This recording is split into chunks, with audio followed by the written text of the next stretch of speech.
Ladies and gentlemen, Carla Walker Miller. Good morning, everyone. I have the honor of being the Executive Committee Chair of Detroit Means Business, which is reimagining the small business ecosystem in Detroit. We are elevating and scaling services for small businesses, for the tens of thousands of small businesses. But what's different is we're using the voices of small businesses. We're listening to what small businesses say they need. And every small business in Detroit has its own story. And you are going to be blessed to hear from 3 of our amazing entrepreneurs. You're going to hear very short pitches from Dana White, Justin Turk, and Shu Jane Gallagher in that order. And then we're going to engage in a very short conversation. So Dana, let's do it. Hey. Good morning, everybody. How are you? Again, my name is Dana White, and I am the proud owner of Pearly Boyd. What is Pearly Boyd? Pearly Boyd is a walk-in only, 7-day-a-week hair salon for women with thick and curly hair. Right? The problem facing women with thick and curly hair is that we would make our appointment 2 weeks in advance, get there on time, say 8 o'clock in the morning, and not leave to 3, 4 o'clock in the afternoon. If we were lucky, we would stay there all day and sleep pretty and hope our hair held. And we found that our lives were dictated by when and where our stylist was going to be available and when and where we were.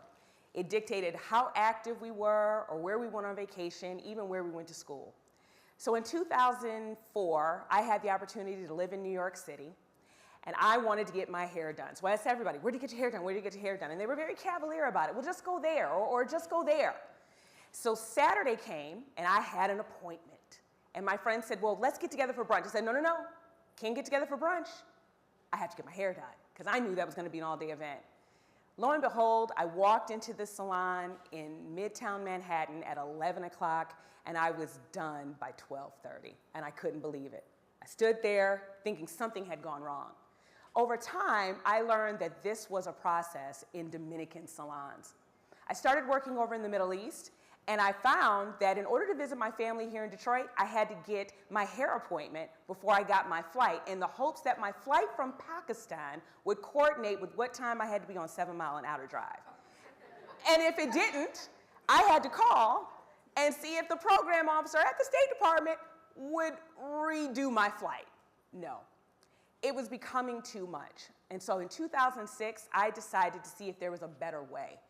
Why can't women that look like me, or women with thick and curly hair, walk into an appointment and that business be not only deliberate about its customer service, but deliberate about the processes and the standards in which these women are serviced in a certain amount of time? So I started traveling all over the country. I started paying attention to the lady in Pakistan who did my hair. She was able to get me in and out. And then in 2011, I left my career as an international labor relations specialist, and I jumped. And I decided to open Pearly Boyd, named after my maternal grandmother, who had visions of being an entrepreneur, but in 1940s and 50s, Camp Branch, Kentucky, she looked like me, and those visions weren't going to happen. She married a man, and he had a job at GM, and they moved up north and raised their family in Highland Park. But her granddaughter opened Pearly Boyd, the first location, in December of 2012. I went on to open the second location of Pearly Boyd right here in Detroit in Midtown, and I've been committed to the vision of launching a national brand from Detroit. Why? Because this problem needs to be solved everywhere. We are a data-driven salon.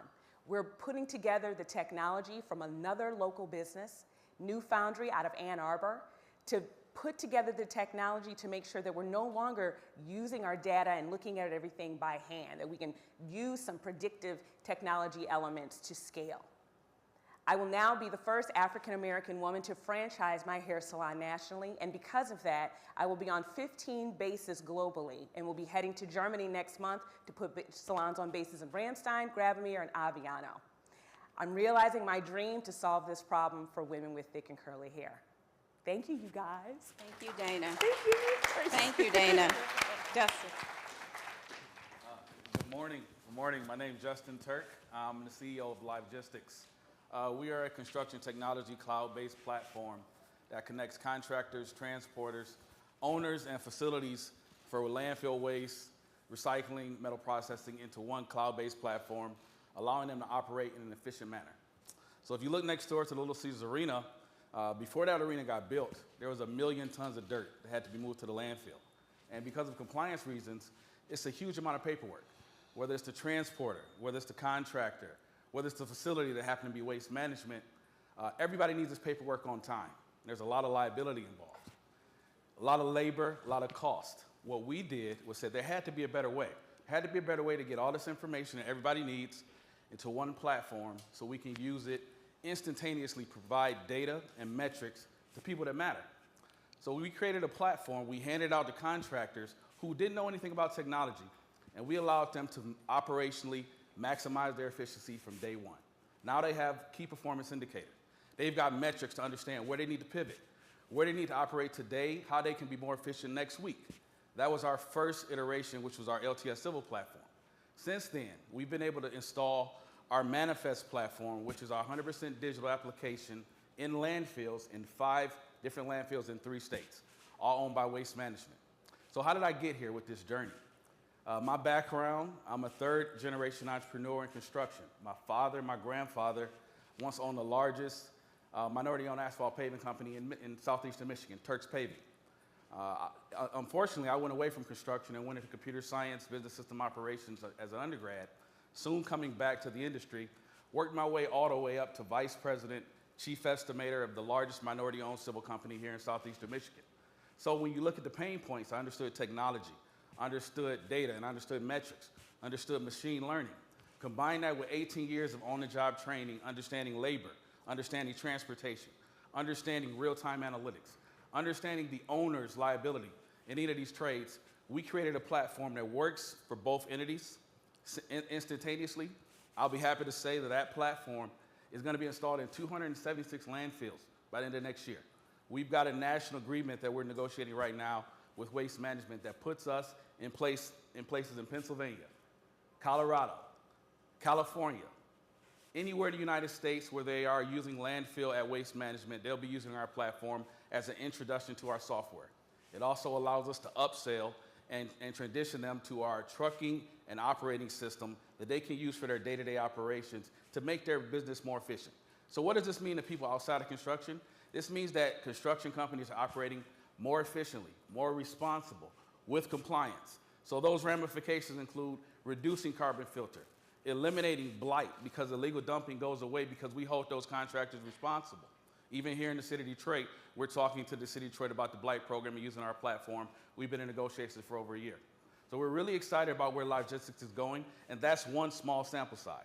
Just going into the landfill sector is just a tipping point that allows our software to be in every construction company on the civil and demolition spectrum across the United States.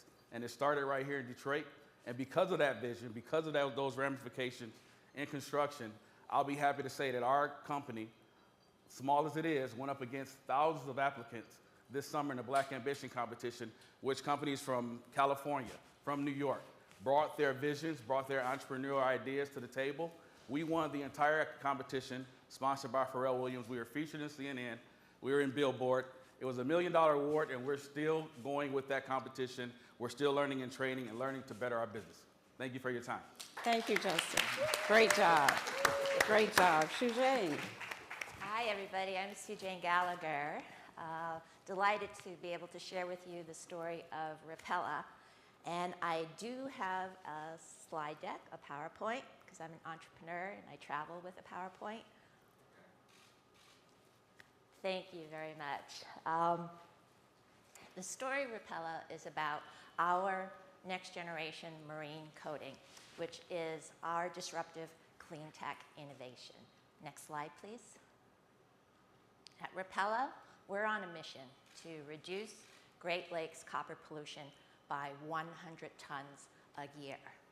Copper is toxic to marine life, and yet the source of copper polluting our waters are antifoulant paints. Antifoulant that are applied to the bottom of marine vessels to cut down on biofouling, which is the growth of slime, algae, barnacles on underwater surfaces. So these antifoulants are intentionally releasing copper into our water to create a toxic environment, and it's this toxicity that makes them work. So the environmental impact is that we are adding 100 tons of toxic copper into our waters each year. And friends, that's just here in the Great Lakes alone. Next slide. So this is why Repella's clean tech innovation matters.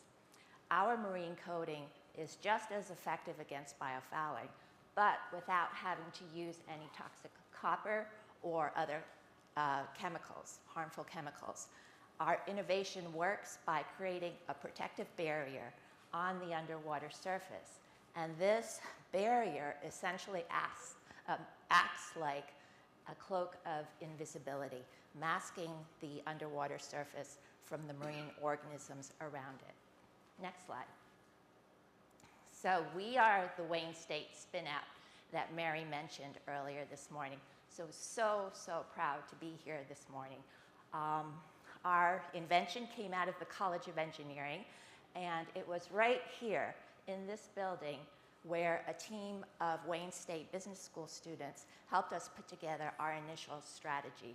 But also, I have to give a shout out to the Michigan Economic Development Corp and their programs for high-tech companies, and on the federal level, the National Science Foundation, which has provided with Repella with over $1 million in support to accelerate our innovation.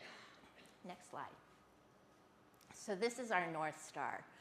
At Repella, we are working towards more healthy and sustainable marine ecosystems, not just here in the Great Lakes and beyond.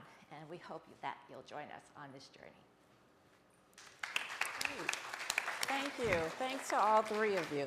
So the three of you have managed to break through in the ecosystem as it is. You've experienced the highs and the lows. I think you've been in business from 4 to 9 years, 2 to 9 years maybe. And I want you to quickly tell me, what has been the best, not in that order, the worst thing? What do you want to change about breaking through in this ecosystem? What do you need more of? But we're Detroit, so we're always going to focus on the positive. So what is the best thing about being an entrepreneur based in Detroit? The best thing about being an entrepreneur based in Detroit is that this is an amazing city to start a business. Everything you need, the minute you need it, is available to you. One of the things that I find as a challenge with my business is that Pearly Boyd is bucking over 100 years of hair care tradition. So getting my staff and the customers to know how to come into Pearly Boyd as a Pearly Boyd customer, getting the staff to shift that paradigm from your traditional salon to being an operations, KPI, SOP-driven database salon. And I think one of the things that I wish we had more of is that I wish the networking tentacles of Detroit extended. It's as accessible as it is to start a business. I wish it was as accessible to grow the business through networking.